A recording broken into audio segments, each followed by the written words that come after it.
பசி தாங்க முடியாத பூனைகள் இரண்டு தாங்கள் ஒளிந்திருந்த வீட்டின் சமையலறைக்குள் புகுந்தன. சாப்பாட்டை அங்கும் இங்குமாய் தேடின.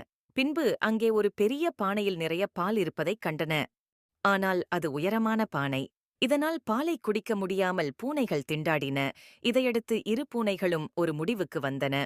ஓர் பூனையின் மீது இன்னோர் பூனை ஏறி பாலைக் குடிப்பது என்றும், அதன் பிறகு கீழே உள்ள பூனை மேலே நிற்கும் பூனை மேல் ஏறி பாலைக் குடிக்கலாம் என திட்டமிட்டு அதை செயல்படுத்தின.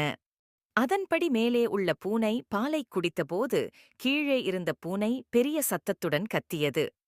போதும், நான் பால் குடிக்க வேண்டும். கீழே இருந்த பூனை போட்ட சத்தத்தைக் கேட்டு மிரண்டு மேலே இருந்த பூனை பால் பானைக்குள் விழுந்துவிட்டது.